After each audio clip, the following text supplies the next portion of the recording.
Everyone. Thanks so much for tuning in. My name is Sharon Winget, and I'm a member and admin at the IASPG, the International Amateur Street Photography Group, and Streetwise, which is our subgroup for learning, where we work closely with new photographers or those new to the genre of street.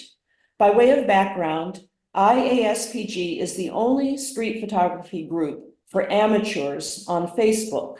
We're a good-sized group with upwards of 63,000 members. It was founded 6 years ago by Ian Parker Moore. Before we get started, viewers, let me ask you to like and subscribe to our channel. I know people always mention this, but it turns out it really matters. Today, here at the IASPG, we're turning the tables on our founder, Ian Parker Moore, and interviewing him. How does it feel to be in the hot seat, Ian? Oh gosh, this is the first time this has ever happened. I've done a few interviews myself, and I've done a few blogs, but I've never been interviewed. So yes, I'm quite looking forward to this. Thank you. Excellent. So let's start with an introduction. Tell me about yourself. Okay, well, my name's Ian. I'm married. I live in Manchester, UK. I'm 66 years young.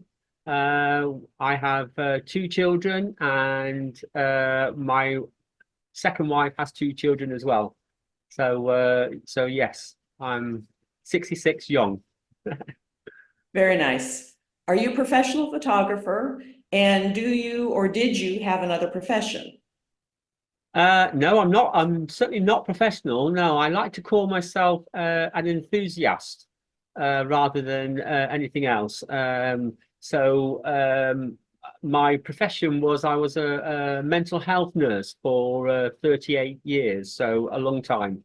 So I really enjoyed that job, and it taught me a lot about people, which I now use in photography. Absolutely. So you're not a professional photographer, but what I've seen of you, this is pretty much all you do. You're out with a camera all the time or working with the groups. Tell me about your background in photography. Oh wow. Where do I start? When Adam was a lad, How long have you back in 1983, I decided we were going to go on a holiday to Mauritius, which is a beautiful island, and I wanted to get some good shots from there. So I brought my first camera, which then was a Praktica 35 mil camera, so it was all film. And I loaded up with about 36 rolls of film, took it all along with me, and I used it all. When I came back, I was reasonably happy with the pictures, but of course now they probably all end up in the bin. But then I was quite happy with them. So basically, I was hooked from then on. So from then I started photographing everything and anything. The family got sick and tired of me photographing them, the neighbors, the dog, uh, anybody who would stand still long enough, I would actually go and photograph.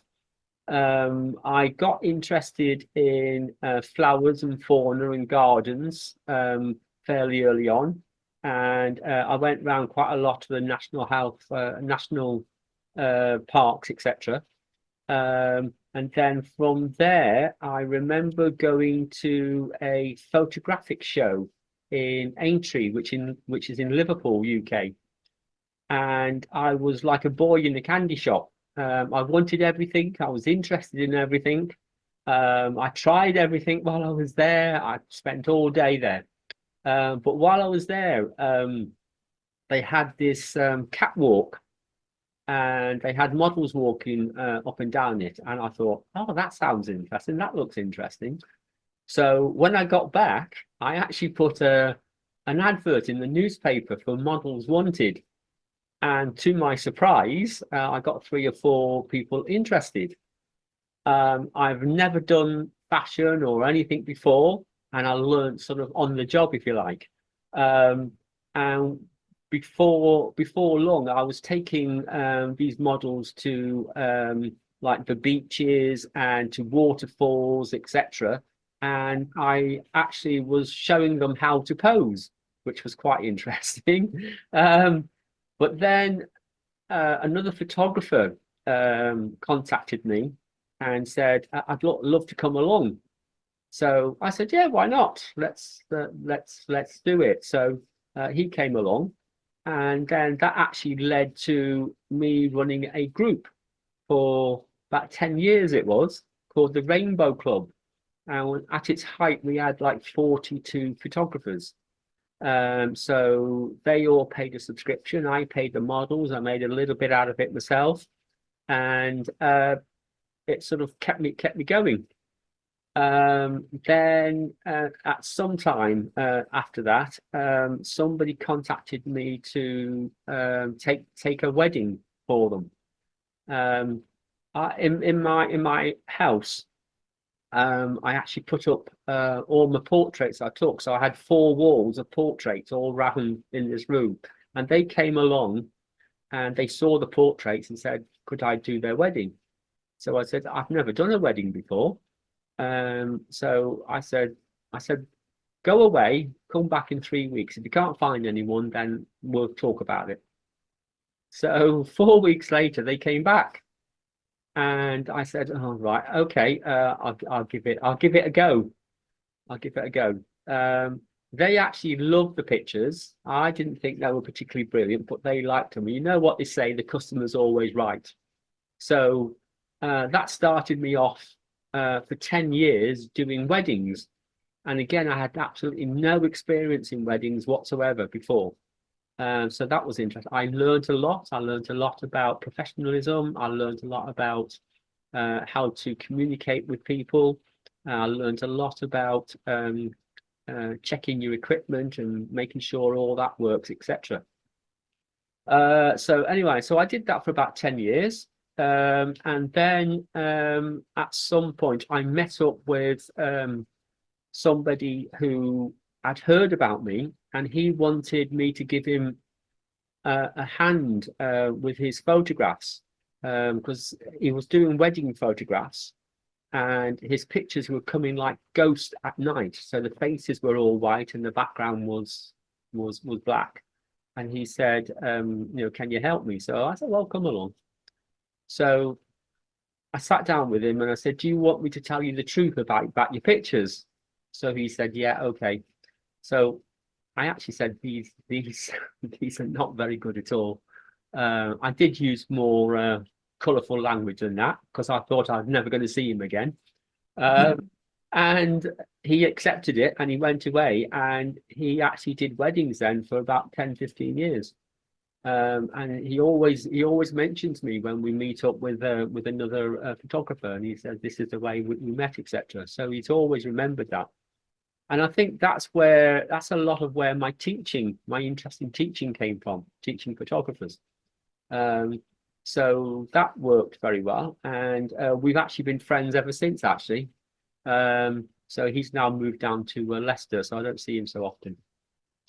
But we also did quite a lot of projects together.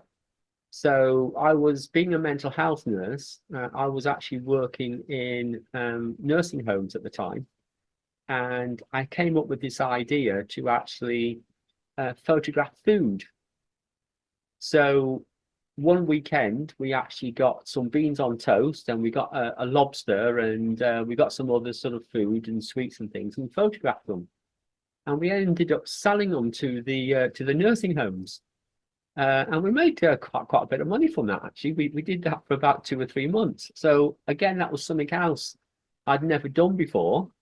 And the door opened, and I just went through it, and that was quite good. And then after that, I was looking for a new project, and I decided to go to Wales, and they do a lot of whitewater rafting in Wales. So I went there for a weekend, and he came along with me, Vinny, and we took a few pictures, and then we went to the boss and said, we've just come, we've taken a few pictures. Do you like them? And she said, yeah, would you like to come and do that every weekend? So another door opened and we went through it, and we said yeah. So we did that for about 2, 3 months. And again, we made a bit of money from that, so that was quite good. So I was picking up all these tips and ideas, and educating myself as I went along. Because of course, in those days, there was no internet, there's no YouTube. So Right. basically, I was sort of self-taught. Um, so that's that's basically where I'm at. Um, about 8 years ago, I was on a photographic group, and someone put up a message to say we're looking for someone to take pictures of our football team. So I thought I've not done that before, so I said, okay, yeah, I'll come and do it. So 8 years later, I'm still doing it, and I've photographed recently Wythenshawe ladies, Cheadle ladies. I've done Macclesfield men. I've done some under 13s, under 17s, etc. And I'm really enjoying it. So I've actually been doing for the last I don't know 5, 6 years. I've been doing street photography and sport at the same time. So that's basically where I'm coming from. Well, that is very interesting. I didn't realize that you had worked in so many venues and fields. And it explains to me why you're such a good teacher and you're so knowledgeable about so many aspects of photography. So that's great. So do you have a favorite kind of photography at this point? You've done so much. Well, I suppose it's got to be what I'm doing at the moment. So I do like doing football. So I do that weekends. I do three or four games at weekend during the season, of course, because it's now just finished. But my first love's got to be street. So about 5 years ago, I started street photography. So that's my new favorite. Very interesting. What is it about street? How did you get into it, and what is it about it it's so important to you? How did I get into it? Well, say 2017, I was looking for something new to do. I was looking for a new project because I was getting a bit tired of doing the same thing, and I always like to be doing something different. So I saw this advert for a course on street photography. So I thought, I've never done that. So I read up a bit about it. I did quite a lot of research before I did the course. I sort of read up things from Eric Kim, HCB, Joel Majewicz, loads of others. Looked at loads of videos, and this was before I started the course. Then the course started, and I must admit, I was very disappointed with the course. It didn't really teach me anything. I could have run that course. It was such a low level. The English was not very good at all, and some of the ways he was describing people, I didn't like at all. So I actually wrote back to them and said I wasn't happy with the course. I passed it, so I made sure I passed it first, and then I actually wrote to them and told them I wasn't very impressed, to be honest. So that's basically where it started. I just find street photography fascinating. I love photographing people with my mental health hat on. I like sort of people watching and seeing what they're doing, and trying to predict some of what they're doing, what they're about to do, etc. I just love working around people, and that just keeps me going. So yeah, so Very interesting. Very interesting. So you are the driving force at IASPG. Tell us about its history. it's history. Right. Well, again, 2017, which is when I actually started doing the course. when I finished the course and started going out, I wanted somewhere to show off my pictures. And I hunted around and looking for a group for beginners or amateurs or new people new to it. And to be honest, Sure. I couldn't find one at all. There wasn't one around. So I didn't want to sort of go on to one that's been around for a while because I didn't feel that I would get a very good reception. You know, because some of their pictures were absolutely outstanding, and I was just beginning. So I thought that the only way to do it was to start my own off. So again, I've never done it before. I'm saying that a lot today, and I thought I'd give it a go. And I started off, and the idea behind it was to help other people learn about street photography as I was learning as well. And so it's always been about amateurs and new people. I love teaching. I love sort of giving ideas and helping, guiding, and so forth. And that's why I started it off, really. Very, very interesting. Talk a little bit about the group and how it works. What are the nuts and bolts of the everyday operations and process? Well, the idea is that obviously people go out, take pictures, and upload their pictures to the group. And then they hopefully will get likes, they will get good comments and interesting feedback from them. That doesn't always happen, of course, but that's the idea. So yeah, we do have a competition going on every 3 months, which we call it Masters of Street Photography, which is quite grand, I know. But the idea is that they put up their best 3 pictures, sorry, 2 pictures at the moment, and then we have a panel. We've actually invited a panel to make the judgment, and the panel consists obviously of the admins. But I've also got some ex-winners that come on and they give their expertise on it.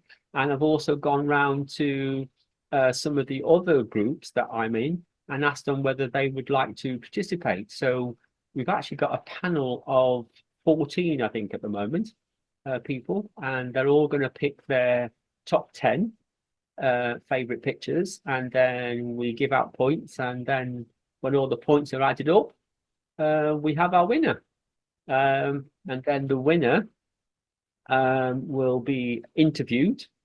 They will get to join us on the panel. They can host their own competition, and we've also got a virtual exhibition which we actually put them into as well. So there's quite a lot there for them. They can get out of it. Obviously, a lot of free advertising for them as well. Yeah, that's great. That's great. Talking about the group on a kind of a daily basis, are there some common errors that are made by new members that you could mention?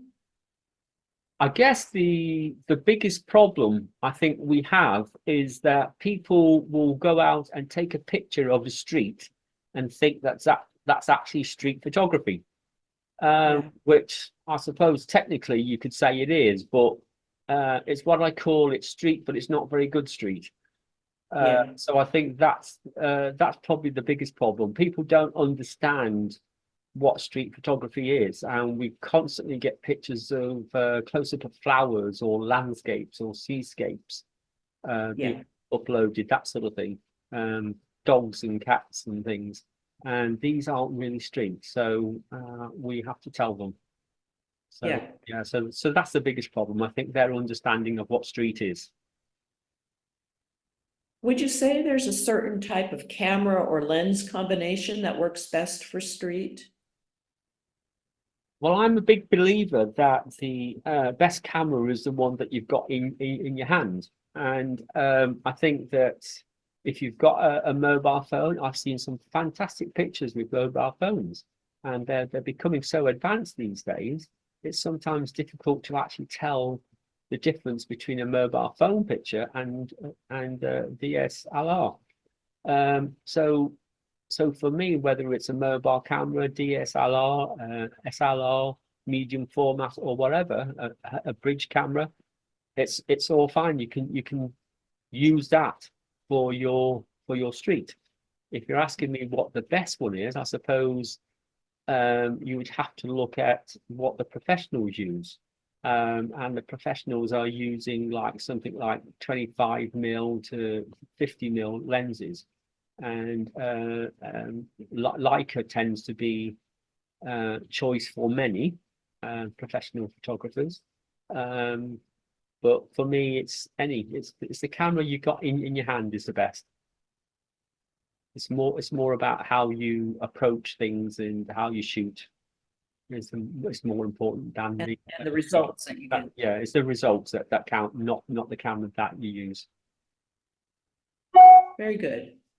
So we've been talking a lot about street photography, which is the whole, the focus and emphasis of this group.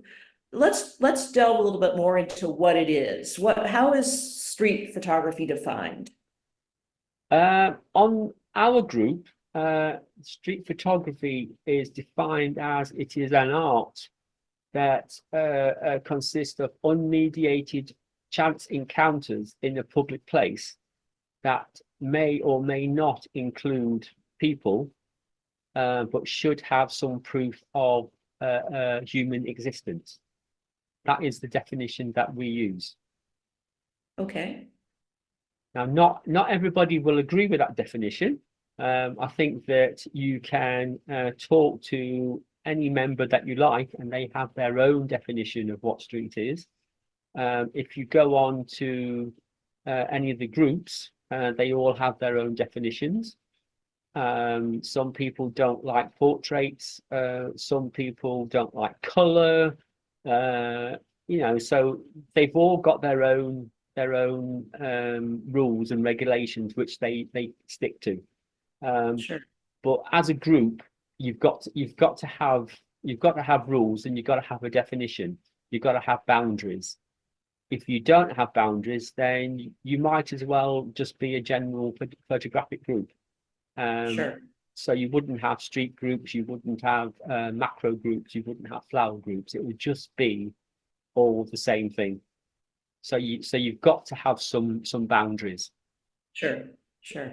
And the problem is that everybody wants to keep sort of stepping over those boundaries. Yeah. Well, and I think I have learned that the definition used by IASPG is a broad definition, which really does encompass a lot. But the idea of street photography, as I've come to understand it, is nuanced. So it's more than just a picture taken on the street, for sure. So you mentioned unmediated chance encounters in a public place. Can you give some examples of what would and does not fit into that, based on uploads that you've seen in the group? Yeah, I mean, unmediated means that it's not arranged. So basically you go around the corner and you shoot what's there. If you take somebody with you, so you take a neighbor, a friend, a model with you, and you start shooting them, then that is not street, because it's not unmediated. It's actually arranged. So also, if you take, like, have you seen these lens balls you get? It's like a big glass ball, and some people shoot through those lens balls. Well, that's also not street, because you've taken the lens ball with you. So if you take things with you, then it cannot be unmediated. And that is one of the big issues that we have on the group as well. People will take pictures of their children, etc., or their husband, or a model. They go into a forest and take pictures of models, etc. It's not unmediated because it's arranged. Right. Yeah, is that clear? Is that? Yeah, that makes sense. Yeah. And I think the other aspect that's been helpful for me in my journey with the group is to understand is that it doesn't have to be the street. The key concept is that it's a public place where people can circulate freely. So it actually could be a beach, Yeah. or a church, for example, because those Yeah. are public places. Yeah, you're right. It's basically it's public. So if people can walk freely, then it's public. So as you say, a beach is public, a field is public, the Sahara Desert is public. These are all public places. We do get pictures of people doing things like skiing on the sea or whatever. That's not public because you don't see, people don't have freedom to walk on there. So that's more sport.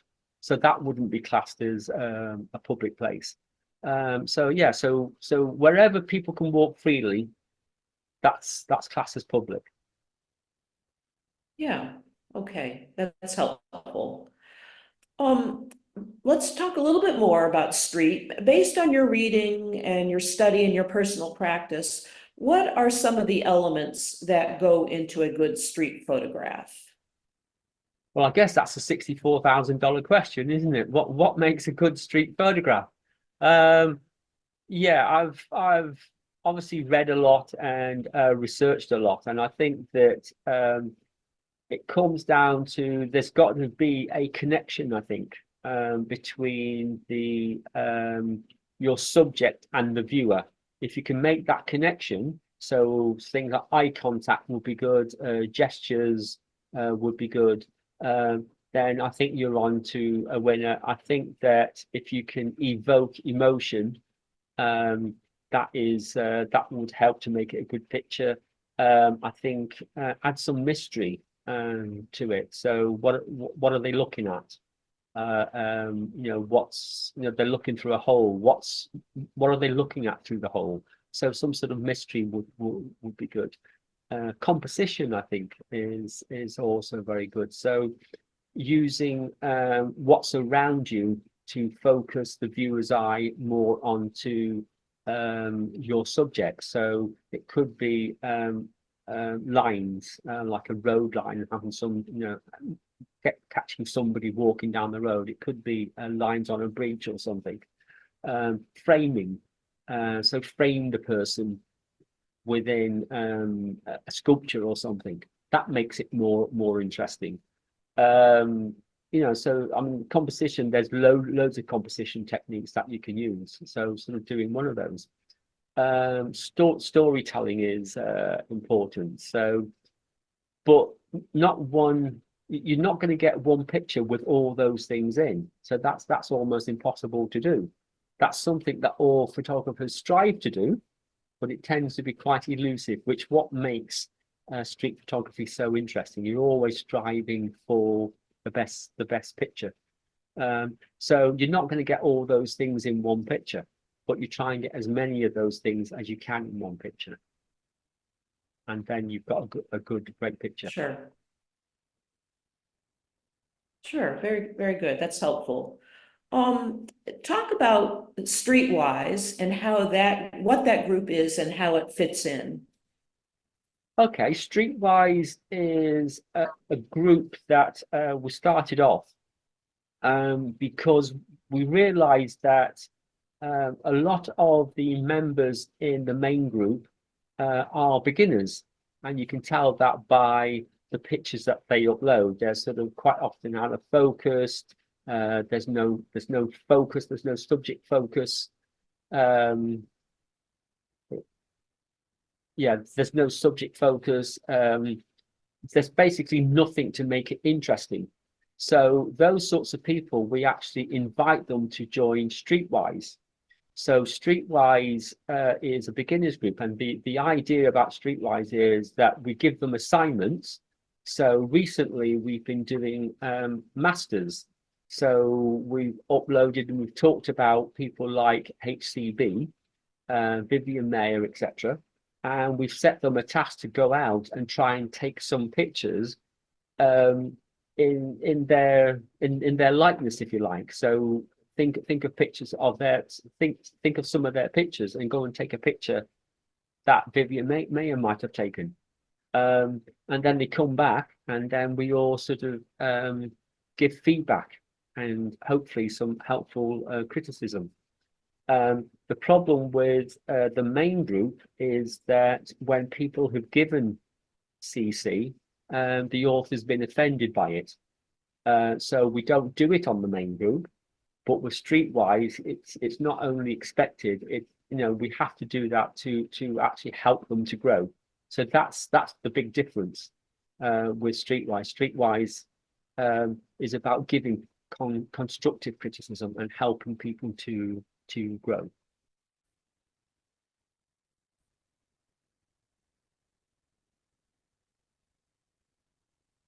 Well, and I want to second everything that you've just said about Streetwise and attest to the fact that I have learned so much in that group in the last year. So my photography has greatly improved, I think, and based on the constructive criticism I've received. So I'm very grateful to Streetwise, and I would encourage anybody listening who's interested to reach out to one of us to look at the possibility of joining and all. Okay, well, I would like to delve a little bit more into you and your photography. All right. We've go ahead. No, go on. You're okay. I think we've talked about what got you into street photography and why. But who are your influences in street photography? Well, I've been asked about what my influences in photography is, and as I've already said, I think that when I started out, we didn't have any YouTube, we didn't have any internet, etc. And so I only really started looking at professional photographers when I started doing street. So the person that I was really interested in was Eric Kim. So he's an Asian guy in America, and I just liked the way that he approached people and the pictures that he took. So I guess that he actually helped to get me into street. And then I've read a lot about HCB, Bruce Gilden, Joe Mayovich, etc. So I guess I've taken a little bit from each of them. I've recently gone on a course with Brian Lloyd Duckett, who's actually a photographer living in Liverpool, which is about 40 minutes away from me. So I actually went out with him for the day, and I looked at the way he sort of deals with things. And he's very keen on projects. He feels that projects is the way forward to keep things fresh. So I have done quite a few projects in the past. And one of the ones I did is, I don't know whether you've heard of the guy called Brandon Staton. No. He did a book, I've got it here, called Humans of New York. So basically it's portraits of people that he met in New York, and he's done a whole book on it, quite thick, as you can see. So I did that as a project, and I came up with my own version of it, which is Mancunians on the street. So that's my version, not quite as thick, but it's got loads of pictures in.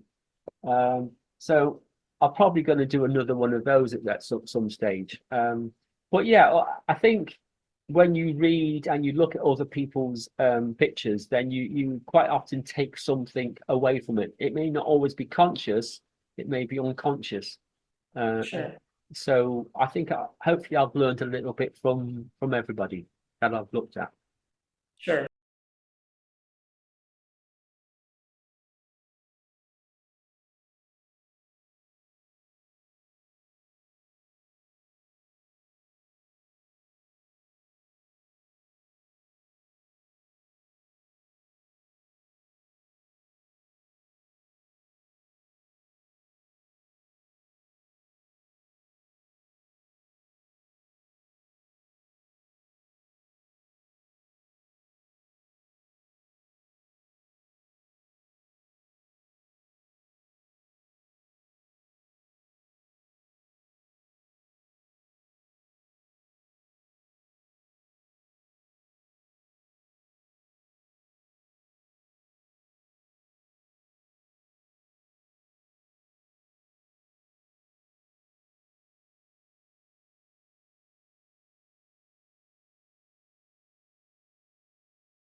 so continuing on, Ian, tell me about your thoughts on black and white versus color.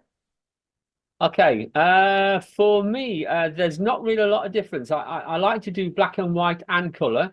I think someone once said that if you shoot people in black and white, you're shooting their personality. If you shoot them in color, then you're shooting the clothes. I think I probably got that the wrong way around, but it's something like that. Yeah, So for me, I like to do both. I think some pictures scream for color. Like pictures of when I go to Manchester Pride or Liverpool Basilica, where it's very colourful dresses, flowers, all sorts of things. But it's very, very colourful. And I think it would be crime to shoot that in black and white. But then on the other hand, some pictures cry out for it to be black and white.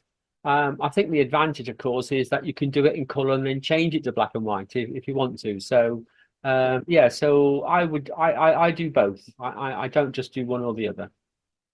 okay, very good. Tell us about your gear. What cameras and lenses do you use, and do you have a favorite? My gear for street is a Sony. For years I had Nikon. I still got Nikon, but I use that for football now. So I've actually transferred over to Sony. I've got the A7 IV, which is a full frame mirrorless camera, which is very compact, easy to use, and fits very nicely into my hand. I like the screen that moves around. And it's also, you've got live view, so you can actually look at what you're taking before you actually take it as well. So that's good. The lenses I've got is a 24-105, which that's my go-to camera, go-to lens at the moment. So I use that for most things. And I've got an 85mm 1.8, which is oh,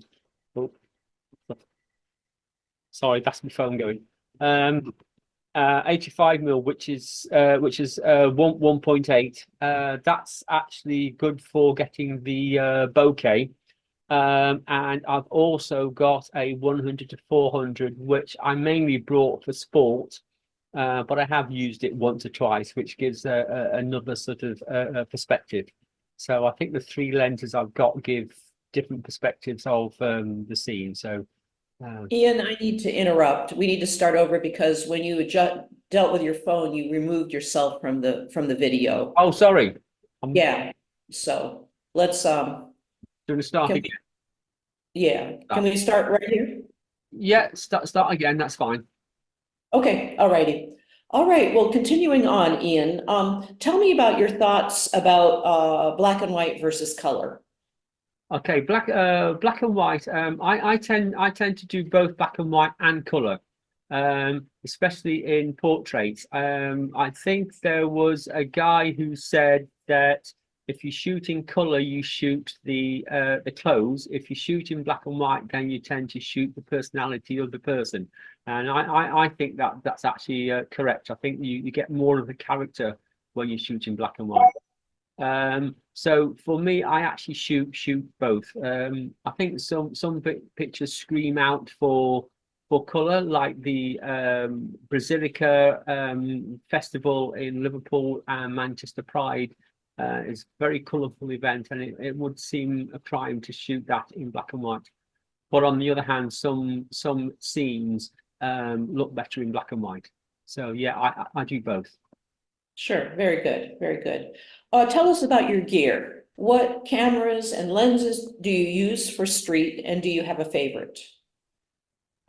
For street, I've got a Sony A7 IV, which is a full frame mirrorless camera.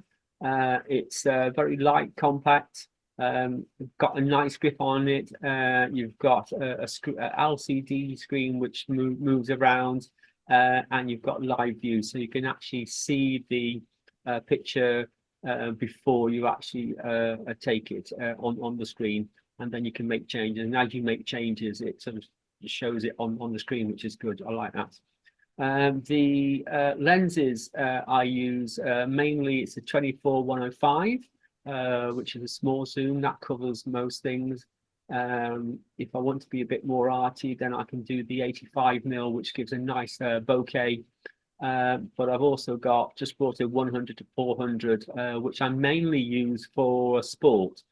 I have used it a couple of times for street, which gives a very nice different perspective on things. So those are my three. I don't really need anything else at the moment.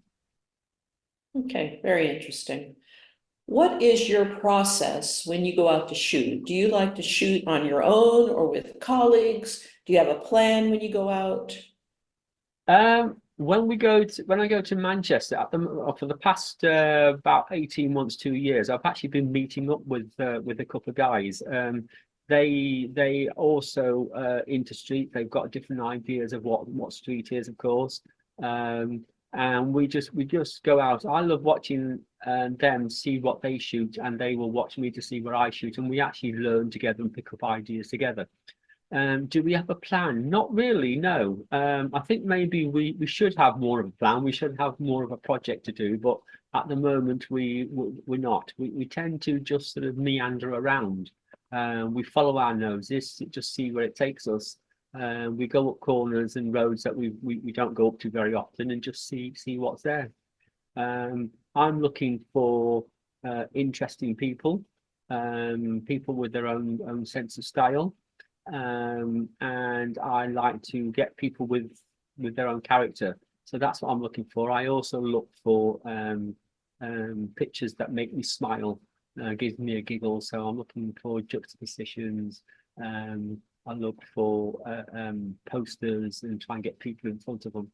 I must say I'm more of a hunter than a fisher.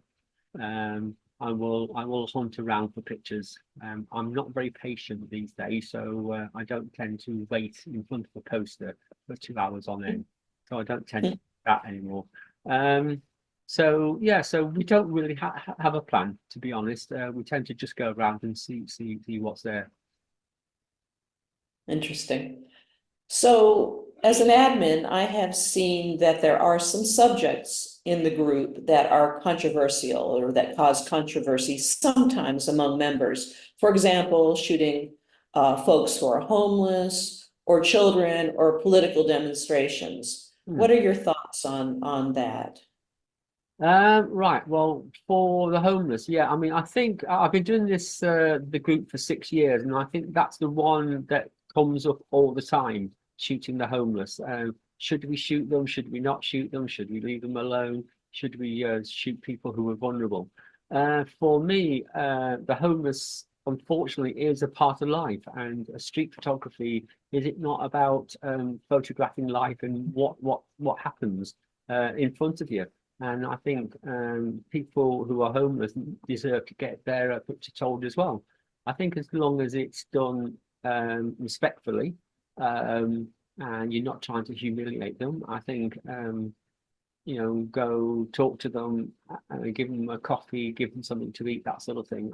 I don't see there's a problem with that. So I do accept pictures on the group of the homeless.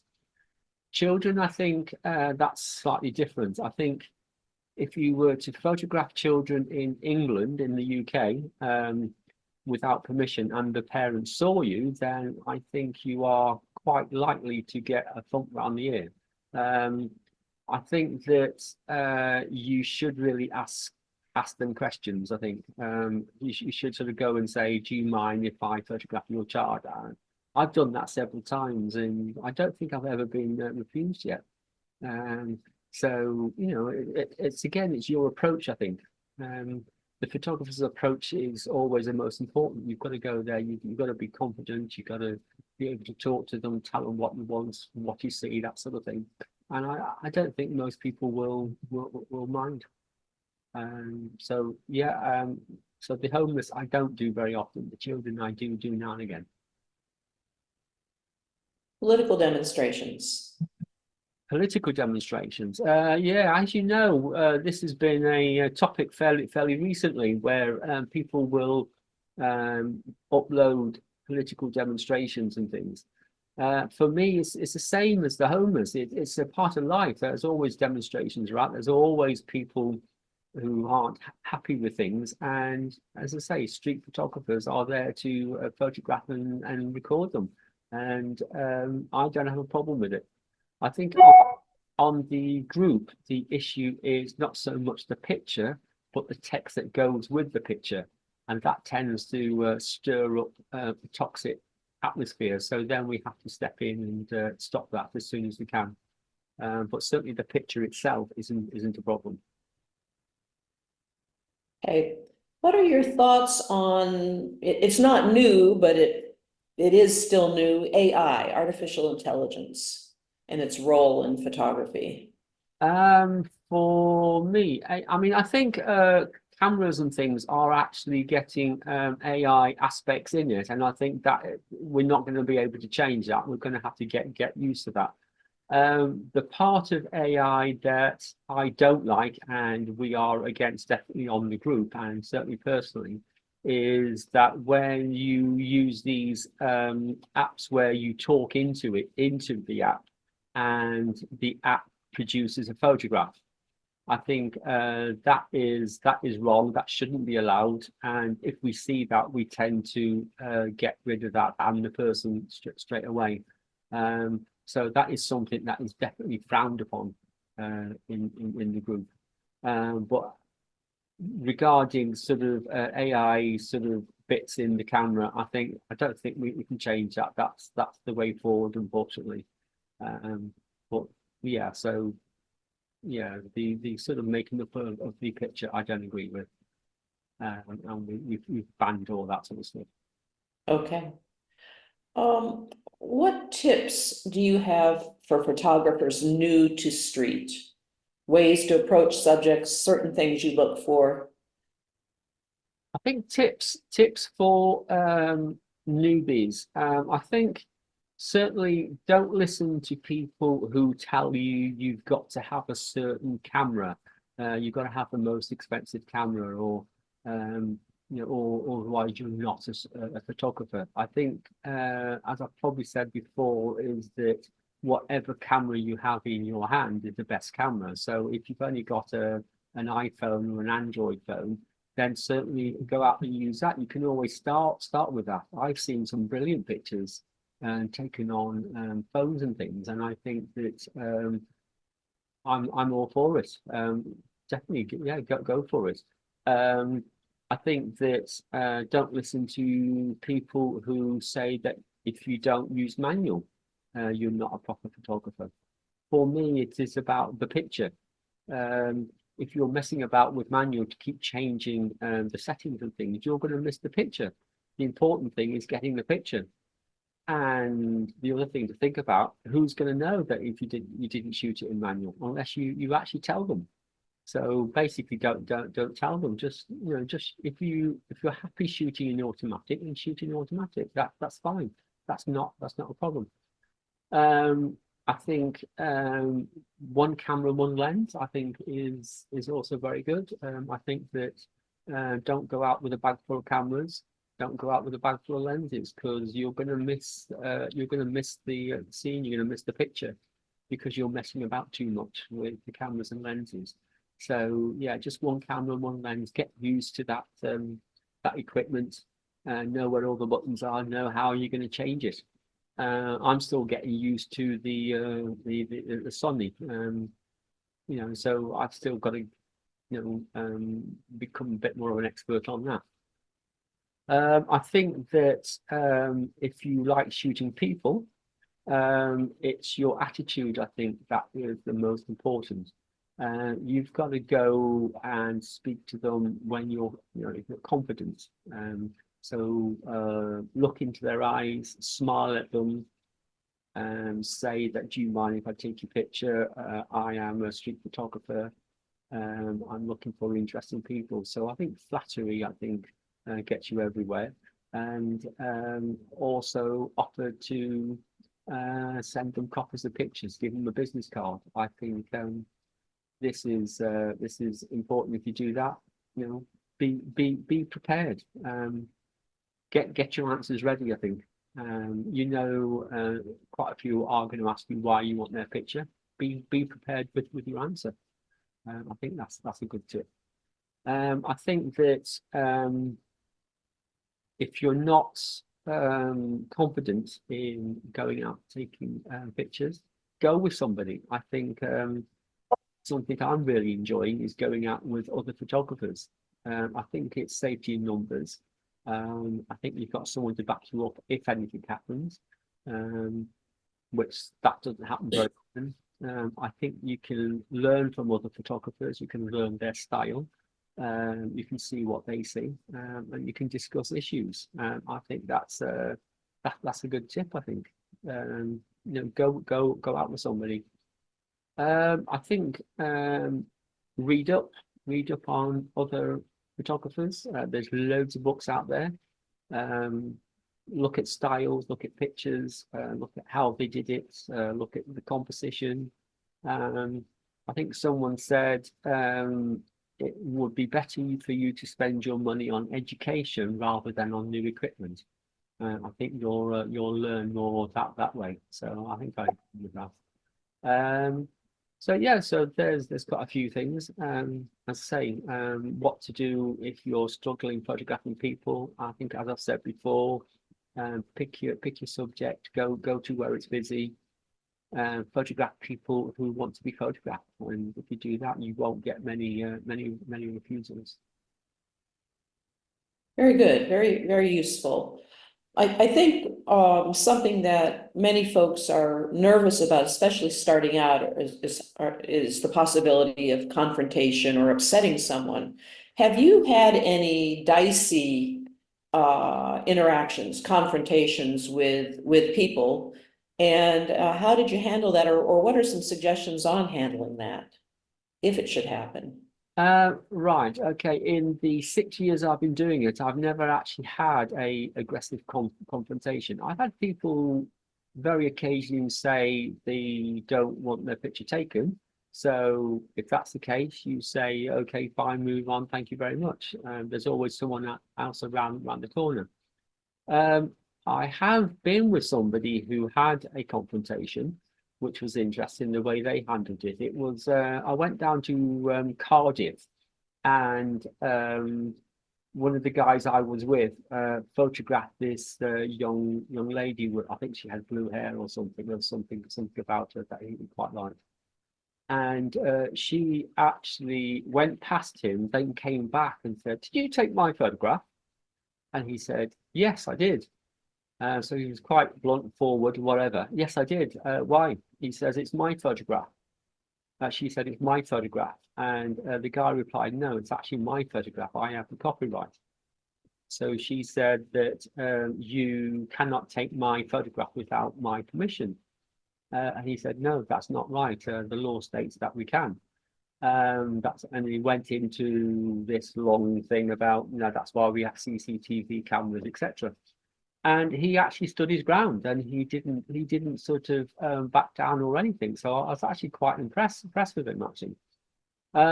So I think there are two ways of handling it, to be honest. One is you can apologize and delete it straight away, and the other way is to stick to your guns and tell them what the what the law says. Interestingly enough, about 20 minutes after they actually finally went, a policeman came round and said, "Oh, it's been reported that a group of guys are taking pictures." So I actually said, "Yes, and is there a problem, officer?" And he said, "No, not really. You're quite allowed to." So, and then he walked on his way. So that was a bit strange. So basically, in the UK, you are allowed to take pictures if you're on a public street. Be that adults, children, or whoever. So as long as you're standing on a public street, you are allowed to take pictures of anything or anyone. If obviously in different countries, you need to know what the law is, and I think that's one of the first things I did when I started, was find out what the law states. So I read quite a lot of articles and watched a lot of videos on that. And Very interesting. that makes you a bit more confident then about going out. Sure. That's helpful. Well, Ian, this has been an instructive and wide-ranging interview. Thank you so much for your thoughtful responses. Let's wrap things up with a question about the future. What are your photographic ambitions, both personally and for the group? All right. I think one of my ambitions has been for a long time, certainly since I've been doing street, is to have my own physical exhibition. It's something I've always wanted to do. And about 3 years ago, I did actually price it up, how much it would cost. And so I looked at sort of a cheap venue, and then I looked for a bit more expensive. And I think it ranged from about 5,000 to about £8,000 for 2 days. And sometimes that's actually before you even sort of print your pictures and get them framed, etc. So you're looking at quite a lot of money, and that's not sort of the money I've got to spare. So I don't think I'll be doing that anytime soon. And for the group, I wanted to do the same. That's always been my ambition, is to actually get one for the group. But for the same reason, I can't see that happening. What I have done is for the past 2 years, we've done virtual exhibitions, which is quite interesting. I read up about it, and I sort of found a app that actually allows us to do that. So with that, there is links on the group, and you basically press a couple of buttons, you go into the exhibition, and then you use the arrows to go around, and you can go around to each individual picture. You can look at the picture, you can look at who the author is, find out a little bit about them. And then there's also educational things, educational videos in the exhibition as well. It's actually quite exciting, I think. And that's we've done that for a couple of years now, and that's the nearest I've got. That's quite good, but that also costs money as well. Unfortunately, everything costs money. So I need to find a way in which I can make money for the group and then actually do it. But I'm struggling to find a way to do that. So if you've got any ideas, then come back and chat about it. So yeah, so other personal ones, as I say, I went to a workshop with Brian Lloyd Duckett in Liverpool, who's a famous photographer over here, and he did a workshop with beginners, and that's something I'd like to do. Obviously, I haven't got the stories he can tell. I haven't got the names I can drop that he dropped while he was there. But it's something I'd like to do, like to have a go at. I suppose I've been building up on that when we've done like video chats and things with group members on Streetwise. So I'm trying to build up my confidence to go out and do that. But it's something that I've not quite got around to yet. But something I would like to do. And I also do lots of photo books as well. So I'll continue doing that. So yeah. Well, very good. That's great. Thank you so much for your time. This has been wonderful and informative, as I said, and quite enjoyable. And viewers, thanks again for tuning in. Don't forget to like and subscribe to our channel, and hopefully some of you, if you're not already a member, may be inspired to join us. We would welcome you. We would, yes. So yeah, please make comments below. We'd like to hear what you think. Ask us any questions you like, and we'll try and get round to answer. So yeah, thank you very much, Sharon. It's been like the Spanish Inquisition, I think. I don't think I've ever been asked so many questions about photography. So I've really enjoyed it, and maybe do it again sometime. Yes. Thank you, Sharon. Thanks very much. See you all soon. Bye.